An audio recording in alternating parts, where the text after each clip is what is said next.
समर्थसङ्घानां रसानां छन्दसामपि मङ्गलानां च कर्तारौ वन्दे वाणी विनायकौ सरस्वती नमस्तुभ्यं वरदे कामरूपिणीं विद्यारंभं करिष्यामि सिद्धिर्भवतु मे सदा।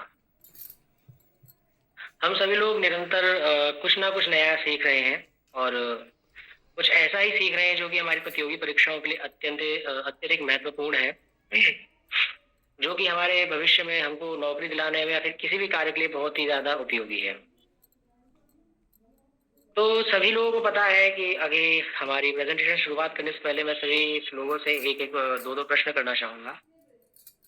तो मैं जानना चाहूंगा कि जिस चीज को आंसर आता हो या फिर जो उत्तर देने में सक्षम हो वह हैंड रेज करे, तो मैं उसका उत्तर सुनने के लिए ललायत रहूंगा। तो सबसे पहला जो प्रश्न रहेगा वो है कि आप लोग व्यक्तित्व के बारे में क्या क्या जानते हैं? कोई बता सकता है कि आप लोग अगर व्यक्तित्व का शब्द अगर आपने सुना हो तो उससे क्या अर्थ है?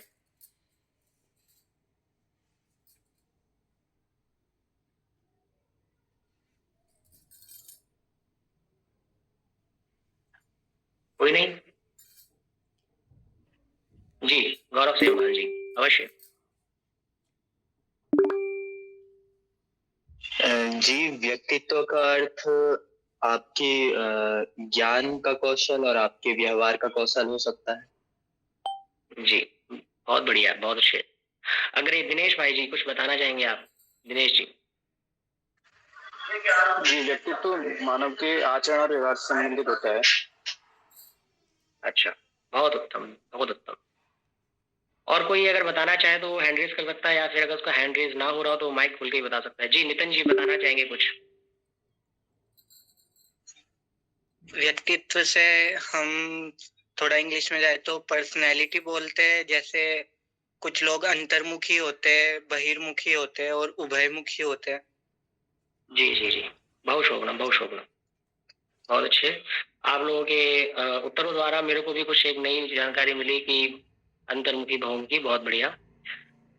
मेरा जो दूसरा प्रश्न रहेगा वो ये रहेगा कि व्यक्तित्व को निर्धारण करने के लिए कैसे कैसे तत्व बहुत ज्यादा उपयोगी होते हैं? अर्थात जैसे कौन से तत्व बहुत ज्यादा उपयोगी है? आंतरिक तत्व अगर उपयोगी है व्यक्तित्व को निर्धारित करने के लिए, या बाह्य तत्व उपयोगी हो सकते हैं? आप में से कोई बता सकता है? जी, पवन जी बताइए। जी, हरिओम। आंतरिक तत्व। आंतरिक तत्व, बहुत शोभनम, शोभनम। जी, दुर्गेश जी। जी, जैसे कि इसमें त्वचा परिचय लग जाता है, मतलब उसमें अंदर में जो विद्यमान है तो उसकी ज्यादा महत्ता होगी। तो इसमें जो आंतरिक वो है तो उसमें ज्यादा श्रेष्ठ वो ही रहेगा, जैसे घटत्व में रहने वाला उसी प्रकार। जी जी, शोभनम शोभनम शोभन जी। हिमांशु पंत जी कुछ बताना चाहेंगे आप? हिमांशु जी, आपका हैंड रेज है, अगर आप कुछ बताना चाहें तो बताइए। अग्रे चलामः सर्वेषां। नहीं, चलिए कोई बात नहीं। तो आज हम लोग पढ़ने जा रहे हैं व्यक्तित्व को निर्धारित करने के तत्व। जैसे कि आपको मेरी स्क्रीन दिख रही है इस समय? कोई भी कंफर्मेशन कर दीजिए। जी जी, बिल्कुल दिख रही है। चलिए, शोभनम जी। पीपीटी आपको सभी लोगों को दृश्यमान है? जी। चलो, तो हमारा टॉपिक रहेगा व्यक्तित्व निर्धारितम करणीयाः तत्वानि, मतलब व्यक्तित्व को निर्धारित करने के तत्व एवं कारक। अगर हम मुख्यतः देखेंगे तो प्रस्तावना में अगर हम लोग चलें, जैसे साफ साफ लिखा हुआ है कि व्यक्तित्व नाम मानवस्य समग्र रूपम भवति, समग्र स्वरूपम भवति। अर्थात व्यक्तित्व को निर्धारित, व्यक्तित्व मानव का एक समग्र रूप है। मतलब किसी अगर आप मानव का समग्र रूप देखना चाहेंगे तो उसका व्यक्तित्व ही उसका समग्र रूप होता है। यत्र तस्य मनसः बुद्धे शरीरस्य च सम्मिलितं दृश्यते, अर्थात उसका मन, उसकी बुद्धि एवं शरीर भी, शरीर के सम्मिलन से ही उसका व्यक्तित्व जो है वो दिखता है, दृश्यते अभी दिखता है। न केवलम बाह्य रूपम अभी तो अंतर्बुद्धे संस्कारस्य च प्रतिफलम व्यक्तित्वे अस्ति, अर्थात केवल बाह्य रूप से नहीं, अर्थात आपने बहुत अच्छे कपड़े पहन लिए, आपने सैंड लगा लिया, साफ जूते बिल्कुल पॉलिश किए हुए, इससे आपका व्यक्तित्व नहीं साफ दिखता है, इससे आपका व्यक्तित्व निर्धारित नहीं होता है। आपका व्यक्तित्व किससे निर्धारित होगा? आपके अंतर्बुद्धि, आपके मन से, संस्कार से, आपके संस्कारों से। इधर हमारा एक दृष्टांत भी है, जैसे कि लिखा है कि यथा बीजम योग्य भूमौ जलेन सूर्य किरणैः च पोष्यते तदा एव विकशत्वं प्राप्नोति। अर्थात जिस प्रकार एक बीज एक योग्य भूमि में लगता है, उसे सही हिसाब से जल मिलता है, वह उसे सही मात्रा में सूर्य की किरणें प्राप्त होती हैं, उस प्रकार से ही वह एक वृक्ष बनता है। उसी प्रकार मनुष्य भी है कि अभी अनुवांशिकतायाः शिक्षायाः अनुभवेन संस्कारेण च व्यक्तित्वं निर्मितम्। अनुवांशिक शिक्षा एवं अनुभव और संस्कार से मिलकर ही आपके व्यक्तित्व का निर्माण होता है। व्यक्तित्वं गतिशीलं तत्वम् अस्ति। व्यक्तित्व एक गतिशील तत्व है, यत् बालादारभ्य वार्धक्य पर्यंतम परिवर्तने। अर्थात व्यक्तित्व जो है वह गतिशील है, उसमें परिवर्तन होता रहता है। और वह परिवर्तन कब तक होता है? बालादारभ्य, मतलब जब आप बालक होते हैं, जब आप छोटे से बच्चे होते हैं, तब से आपके व्यक्तित्व में परिवर्तन होना शुरू होता है, और वार्धक्य पर्यंतम अर्थात आपके बुजुर्ग होने तक इसमें परिवर्तन चलते ही रहते हैं। अनुभवेन दृढ़म, आपका जो व्यक्तित्व है वो अनुभव से सुदृढ़ होता है। ज्ञानेन विशुद्धम, यहाँ थोड़ा सा लिखने में हो गया है, लेकिन समझिए कि ज्ञानेन विशुद्धम, आपका व्यक्तित्व ज्ञान से विशुद्ध होता है। एवं संस्कारेण पवित्रम, एवं आपका व्यक्तित्व संस्कार द्वारा पवित्र होता है। जिस प्रकार आपके संस्कार होंगे उसी प्रकार आपका व्यक्तित्व होगा, और उतना ही पवित्र आपका व्यक्तित्व होगा। समाज जीवन से च मर्मम बोधयति, मतलब समाज में जीवन का, समाज में जीने का एक मर्म बोध करता है, हमें कोई मर्म का ज्ञान देता है, बोध कराता है। कोई प्रश्न इसमें, कोई दिक्कत हो तो आप पूछ सकते हैं, नहीं तो भाई हम अगले चलामा नास्ती। चलिए आगे हम लोग बढ़े तो देख सकते हैं कि अगले है हमारे पास व्यक्तित्वं निर्धारितुं करणीयाः तत्वानि च कारकम। यहाँ से हमारा टॉपिक स्टार्ट होता है। अगर हम लोग थोड़ा सा अगर हमारे भारतीय ग्रंथों द्वारा भी अगर देखें कि व्यक्तित्व को निर्धारित करने के लिए हमारे यहाँ क्या क्या कहा गया है, तो कह सकते हैं कि वृत्तम यत्नेन संरक्षेत वित्तम अत्यंत दुर्लभम, वित्तम च प्रयतेत सिद्ध्यर्थम, वृत्तम चाप्यानुवर्तयेत। अर्थात मनुष्य को अपने चरित्र, मतलब वृत्त मतलब चरित्र हो गया, को परिश्रम पूर्वक सुरक्षित रखना चाहिए। क्यों? क्योंकि धन, यहाँ पे वित्त और वृत्त दो अलग अलग हो गए शब्द है, वे यहाँ पे वैसा हुआ है। तो क्योंकि धन तो अत्यंत दुर्लभ होता है, धन प्राप्त करने के लिए प्रयत्न करना चाहिए, परंतु चरित्र का पालन और रक्षा करना उससे भी अधिक आवश्यक है। ठीक है। अगर एक और आपको बताऊं तो आपने श्लोक शायद सुना भी हो कि दाक्षिण्यम सुजने दया परिजने शाठ्यम सदा दुर्जने, प्रीति साधु जने दया परहिते शांति सदा द्वेषिणी, और निष्प्रहता विभवे गुणेश अनुरागा क्षमा कार्यतो, ये चैवं पुरुषा भवन्ति सततम तेषां जगन मंगलम। अर्थात जो व्यक्ति अपने स्वजनों के प्रति सौम्य वशिष्ठ, परिजनों पर दया, दुष्टों के साथ चतुर, सज्जनों के साथ प्रेम, परहितों से करुणा मतलब दूसरों से करुणा, शत्रुओं के प्रति शांति व क्षमा, धन में निष्प्रहता और गुणों में रुचि रखता है, और कार्य में अपने संयम रखता है, ऐसे ही जो लोग होते हैं वह जगत का सच्चा कल्याण करते हैं। मतलब इस श्लोक के द्वारा हमारा ये निर्धारित होता है कि हमारा व्यक्तित्व किसके प्रति किस प्रकार का होना चाहिए, और उस प्रकार के व्यक्तित्व को रखने से क्या होता है। अगर हम लोग अपने टॉपिक में वापस आए तो देख सकते हैं इधर लिखा है कि व्यक्तित्वम बहुषु कारकेषु आधारितम भवति। मतलब हमारा व्यक्तित्व सिर्फ एक कारण से नहीं अपितु बहुत सारे कारणों से मिलकर बना हुआ होता है। यथा जैसे तस्य अनुवांशिकता, मतलब कि तस्य वंशात् प्राप्ता लक्षणाः, उसके वंश के द्वारा उसको प्राप्त लक्षण, तस्य संस्कारः, उसके संस्कार, पालन एवं विचार, तस्य परिवेशः, उसका समाज का परिवेश, एवं तस्य शिक्षा, उसकी शिक्षा से क्या होता है, ये उनका व्यक्तित्व निर्धारित होता है। जैसे कि अर्थात मनुष्यस्य चिंतन वाच व्यवहार प्रकारः जन्म मात्रेण न निरूपितः। अर्थात किसी मनुष्य का चिंतन, वचन मतलब बोलने का, वाच हो गया बोलना, व्यवहार ये सब उसके जन्म मात्र से निरूपित नहीं होता है। अभी तो एतेषां सर्वेषां पदार्थानां संयुक्त प्रभावेन निर्मितम इति यावत, यह सब इन जो हमारे तो ये जो प्रकार नीचे लिखे गए इनसे मिलकर हमारे ये तीनों चीजें चारों चीजें जो लिखी हुई है, चिंतन, बोलना, व्यवहार करना, इनको निर्धारित करके ही हमारा व्यक्तित्व का निर्धारित होता है। आप इधर देख पा रहे होंगे, इधर प्रकार भी लिखे हुए हैं।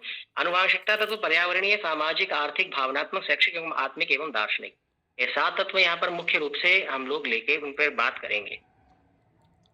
यहाँ तक आपको कोई परेशानी, अगर आप कुछ पूछना चाहते हैं, कुछ बताना चाहते हैं तो कह सकते हैं। कुछ कोई बताना चाहेगा? अभी आप लोग देख पा रहे हो मेरे डिस्प्ले पे, मैं आपको नहीं देख पा रहा हूँ। आप लोग सीधे माइक खोल के बोल सकते हैं अगर कुछ बोलना चाहें तो। नहीं? चलिए। तेन वयम सर्वेषाम अग्रे चलामः। सर्वप्रथम आता है आनुवांशिकता तत्वम। सबसे पहले है आनुवांशिक तत्व। जी जी जी बताइए। और कोई कुछ कहना चाहेंगे? आवाज नहीं आ पा रही क्या? हेलो। हाँ आ रही है, बोलिए, कहिए कहिए हिमांशु जी कहिए।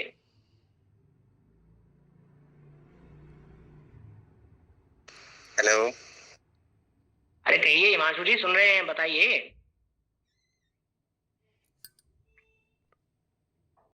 आनुवांशिकता तत्वम, अनुवांशिक तत्व आखिर होता क्या है? देख सकते हैं आप लोग, ये साफ साफ छोटे छोटे शब्दों में लिखा हुआ है कि मनुष्य शरीरम, मनुष्य का शरीर, मुखम, उसका मुख, मानसिक प्रवृत्तयः, मानसिक प्रवृत्ति, केचन स्वाभाविक गुणाः, केचन मतलब कुछ स्वाभाविक गुण उसके, च जन्म समय माता पितृभ्य उत्तराधिकार रूपेण प्राप्यन्ते, मतलब कुछ स्वाभाविक गुण, कुछ उनके प्रकार का शरीर, मुख, मानसिक प्रवृत्तियां जो है वो हमको अपने माता पिता द्वारा एक वंशावली के हिसाब से मिलती है। हम लोग देखते हैं, जैसे कह सकते हैं ना कि जब बच्चा जब मतलब जन्म लेता है तो कहते हैं देखिए उसकी आंखें उसकी मम्मी की जैसे हैं, नाक पिताजी की तरह है, चेहरा वैसा अपने पापा पे गया है, ऐसे करके हम लोग कहते हैं।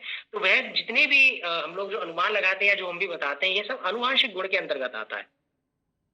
इधर देख सकते हैं एक छोटा सा उदाहरण भी लिखा है कि कश्चन शीघ्रम क्रुद्धः, अर्थात कुछ कुछ लोग अति शीघ्र ही क्रुद्ध हो जाते हैं, बहुत जल्दी गुस्सा हो जाते हैं।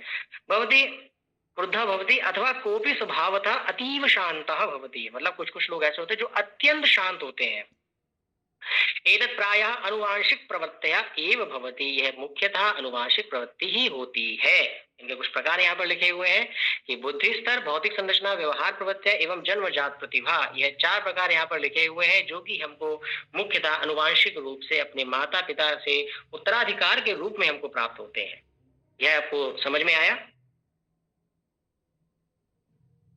कोई कुछ बताना चाहे, कोई कुछ पूछा जाए, कोई प्रश्न? जी दुर्गेश जी, कुछ बताना चाहेंगे आप? जी महोदय, जैसे आपने अनुवांशिकता का गुण बताया कि वो माता पिता के द्वारा हमें प्राप्त होता है, तो हम क्या ये मान ले कि जो व्यक्तित्व होता है वो जन्मजात होता है या उसको अर्जित करना पड़ता है? देखिए यही मैं आपको बताना चाहूंगा, सुनेंगे अगर, जैसे कि देखिए इतने सारे तत्व हैं हमारे पास जिससे व्यक्तित्व निर्धारित होता है। ये मैंने आपको यहाँ पे 7 तत्व बताए हैं कि इतने सारे तत्व हैं जिससे हमारा व्यक्तित्व निर्धारित होता है। लेकिन सर्वप्रथम मैंने अनुवांशिकता हुई को मतलब को ही क्यों रखा? अगर आप इसके बारे में बता पाएंगे तो मैं आपको उत्तर आपको स्वतः मिल जाएगा। तो मतलब वही समझना चाह रहे हम, आप कह रहे कि वो पहला आता है अनुवांशिकता का गुण, तो स्वाभाविक है कि वो हमें अपने माता पिता या हमारे जो पूर्वज रहे हैं उनसे हमें मतलब ट्रांसफर होते हैं। तो मेरा प्रश्न ये है कि तो ये जन्मजात माना जाए? नहीं, हम इसको जन्मजात नहीं कह सकते हैं। इधर मैंने साफ साफ लिखा है केचन स्वाभाविक गुणा, केचन मतलब कुछ। अनुवांशिक तत्व को सबसे पहले रखने का सबसे मेन कारण यही था कि अनुवांशिकता जो गुण जो तत्व है वो हमारे जन्म से ही शुरुआत हो जाती है। जो कुछ गुण हमको परिवार के द्वारा मिलते हैं। जी, तो आप कह रहे हैं कि अनुवांशिकता तो माता पिता से है, तो मतलब जैसे हमें स्वाभाविक क्रोध आता है तो जाहिर सी बात है हमारे पिताजी को उसमें ज्यादा गुस्सा आता होगा, है ना? ऐसा नहीं, ऐसा तो ये हमारे व्यक्तित्व हो गया एक हिसाब से। वो आपका व्यक्तित्व हुआ, लेकिन मैं क्या कह रहा हूँ, ये पूर्णतः आपके परिवार से नहीं है। साफ साफ यहाँ पर केचन स्वाभाविक गुणा लिखा है। केचन मतलब कुछ, कुछ स्वाभाविक गुण जो होते हैं, कुछ कुछ ऐसे गुण होते हैं जो उनको माता पिता के से उत्तराधिकार के रूप में प्राप्त होते हैं, कुछ गुण। अर्थात आपका कहने का अर्थ तात्पर्य ये है कि जो ये व्यक्तित्व है ये जन्मजात भी है और आप अर्जित करने का विषय भी है। बिल्कुल, अर्जित करने का विषय भी है, और वंश से सबसे प्रथम हमको वंश से जो चीजें प्राप्त होती है उसी के हिसाब से हम लोग आगे चलते हैं। तो उसको जन्मजात भी माना जाए। जी, इसको जन्मजात भी माना जाए। जी, धन्यवाद। जी, संदीप जी भी कुछ कहना चाहेंगे क्या? जी महोदय, मेरा एक प्रश्न था।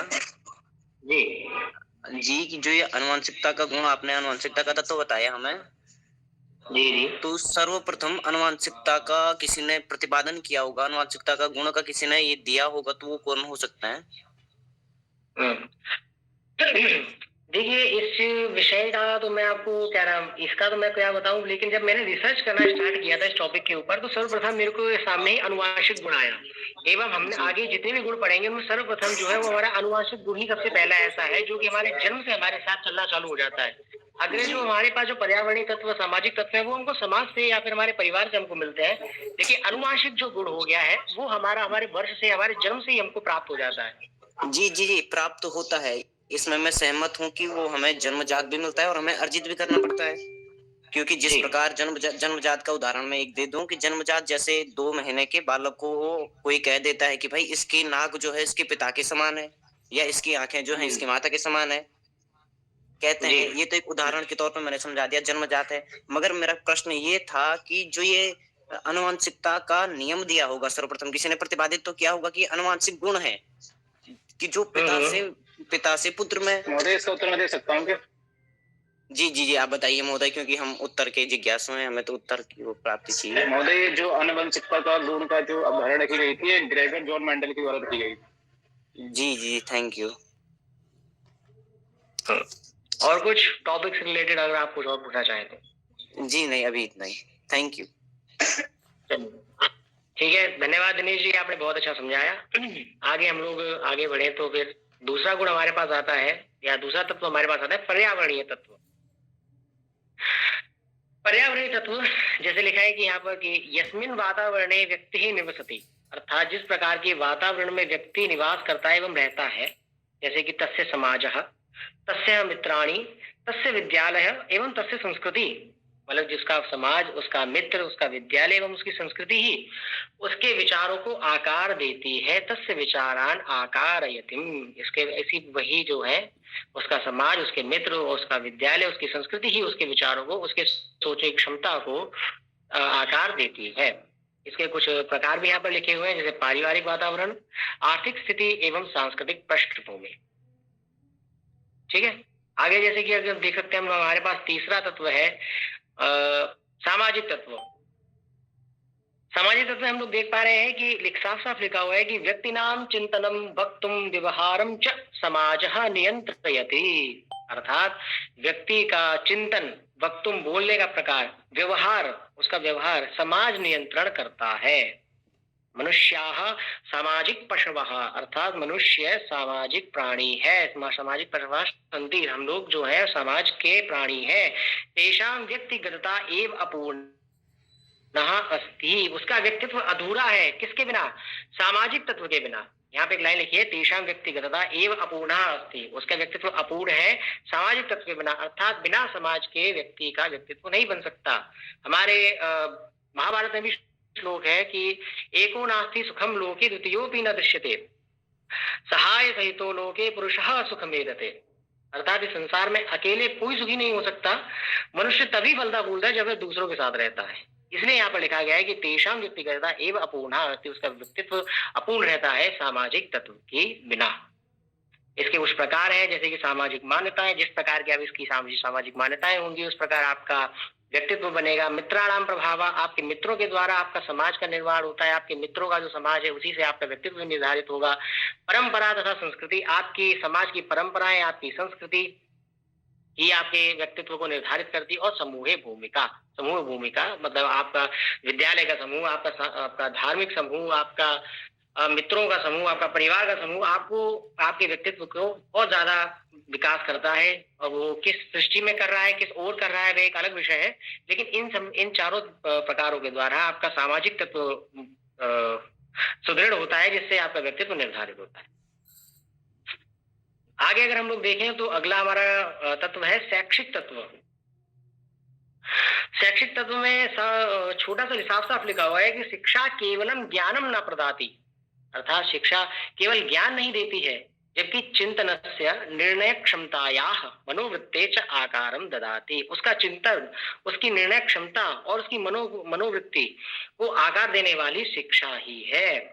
शिक्षा से हमको ज्ञान नहीं मिलता है, खाली हम शिक्षा से विद्वान या पंडित नहीं हो जाते, लेकिन हमारा चिंतन, क्योंकि हमारा जो हमारा व्यक्तित्व है वो हमारे चिंतन, हमारी निर्णय क्षमता से ही और हमारी मनोवृत्ति से ही तो निर्धारित होता है। तो इसलिए कहा गया है, इसलिए हमने इसको चौथे नंबर पर रखा है कि शिक्षा केवलम ज्ञानम न प्रदाति। शिक्षा केवल ज्ञान नहीं देती है, अर्थात वह चिंतन, हमारा सोचने की प्रक्रिया, हमारी निर्णय क्षमता, हमारी मनोवृत्ति को भी आकार देती है। इसके कुछ प्रकार जैसे यहाँ पर लिखे हुए हैं, शिक्षक प्रभाव नैतिक चरित्र शिक्षा च विषयाणाम चयनम एवं आत्म विकास से अवसरा। शिक्षक प्रभाव मतलब हम सब लोग चाहेंगे कि हम अपने शिक्षक के प्रकार से बने, शिक्षक की भांति बने। एवं लिखा नैतिकम चरित्र शिक्षा च, नैतिकम चरित्र शिक्षा अर्थात जैसे कि हमारे ईर्ष्या द्वेष, हम लोग शिक्षा के द्वारा समझ सकते हैं कि ये चीज गलत है, हम लोगों के किसी के प्रति द्वेष, ये सब ऐसे हमारे जो नैतिक चरित्र है, इन सब का निर्माण इन्हीं सब चीजों से होता है। विषयाणाम चयनम, अगर आप कॉमर्स साइड, अगर मैथ साइड से जाते हैं तो आपके पास बिजनेस करने का या फिर मैथ का उसका संबंध आता है ऐसे करके। और आत्म विकास से अवसरा, आपके आत्म विकास होता है, आप खुद के बारे में जानकारी प्राप्त कर सकते हैं शिक्षा के बारे में। आत्म विकास की आपके अंदर कहाँ कमी है, आप इस चीज को कैसे ठीक कर सकते हैं, आत्म विकास का अवसर हमको शैक्षिक तत्व के द्वारा मिलता है। तेन वयम अग्रे चलामः। पांचवा देख सकते हैं कि साफ साफ लिखा है कि भावनात्मक तत्व। भाव व्यक्तित्व से आत्मा भवंती। भाव जो है वो व्यक्तित्व के आत्मा होती है। जैसे क्रोध, प्रेम, करुणा, द्वेष, एते एव व्यक्ति ही अन्यैः सह कथम वर्तयिष्यति इति निर्धारयन्ति।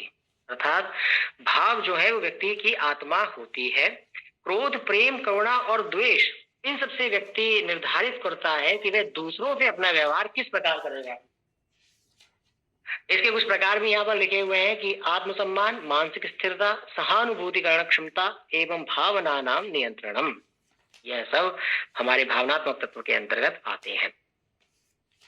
छठा तत्व हमारा आता है वो है आर्थिक तत्व। आर्थिक स्थिरता अथवा अस्थिरता व्यक्तित्वस्य, चिंतनस्य, जीवनस्य च मार्गम प्रभावितम करोति। मतलब आर्थिक की स्थिरता एवं अस्थिरता व्यक्ति के चिंतन, उसका जीवन का मार्ग प्रभावित करती है। और यहाँ पे कुछ प्रकार भी लिखे हुए हैं कि जीवन स्तरम संसाधनम, मतलब जीवन के स्तर भी हमारे आर्थिक तत्व के द्वारा ही होते हैं। जीवन स्तर के संसाधन हमारे आर्थिक तत्व के द्वारा ही निर्धारित होते हैं। अवसरानाम उपलब्धता, कि हम करने को तो बहुत कुछ कर सकते हैं। जैसे हम भी जानते हैं कि एमबीबीएस में लगभग 70-80 लाख रुपए का खर्चा आता है, लेकिन उस चीज को हर कोई करने के लिए काबिल नहीं है। हम लोगों के करने के लायक नहीं है, बोले हम लोग नहीं कर सकते उस चीज के लिए।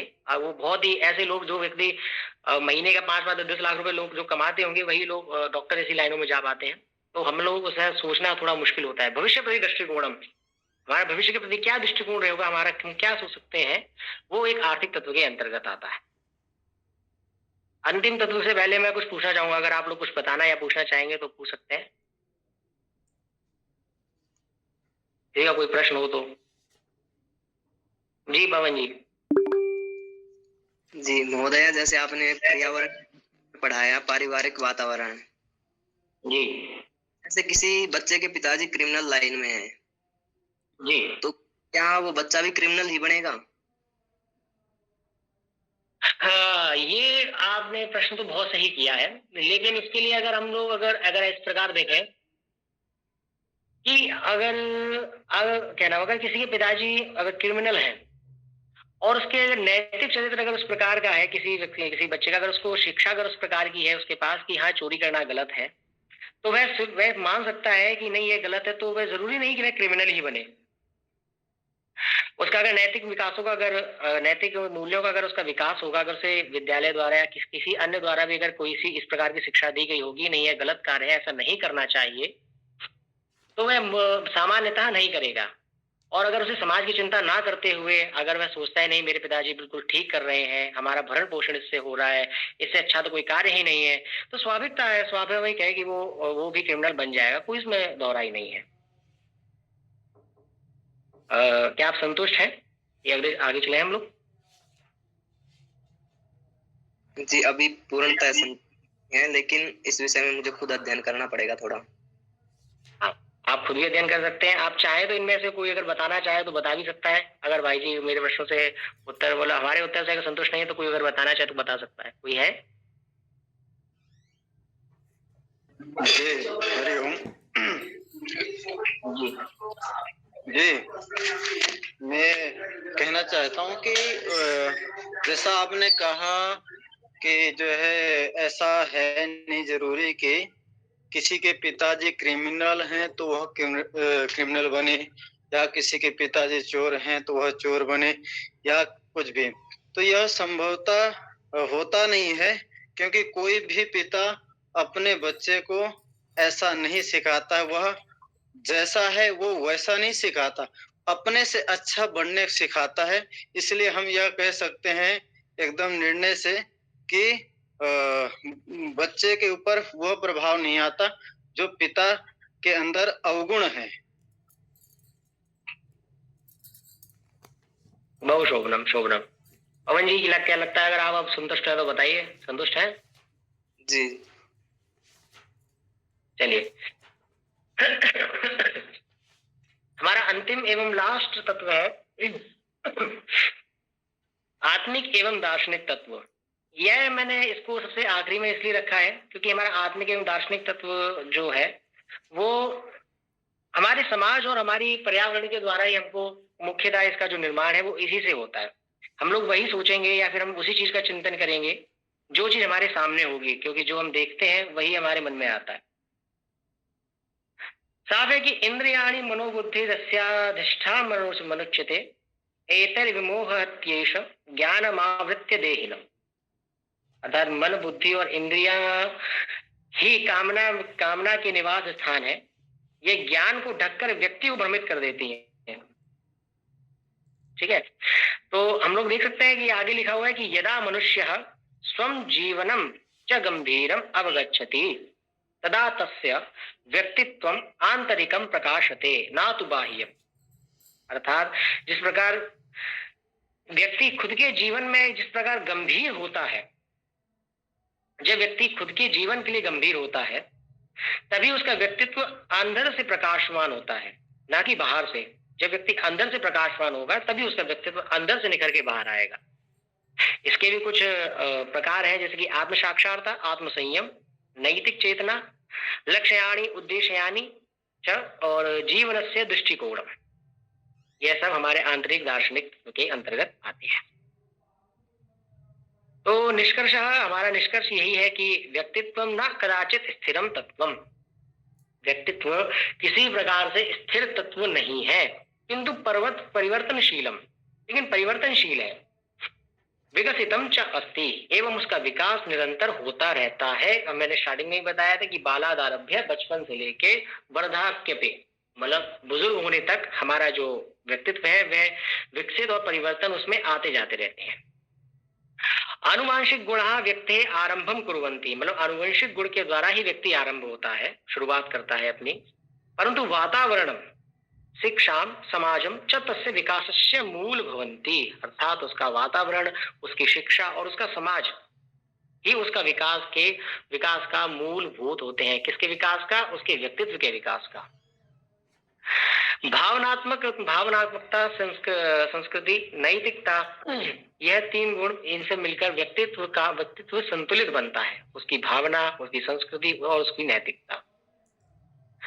सच्चम व्यक्ति मतलब सच्चा व्यक्ति न केवलम रूपेण व वचनेन ज्ञायते, अर्थात सिर्फ रूप और अपने बोलने के तरीके से नहीं, अपितु तस्य विचारैः, उसके विचार, आचारेण, उसके आचरण, आत्मबोधेन च प्रकटते, अर्थात उसके विचार से, उसके आचरण से एवं उसके आत्मबोध से ही व्यक्तित्व का निर्धारण होता है, ना कि उसके रूप से एवं उसके वैसे इस प्रकार बोलने के प्रकार से।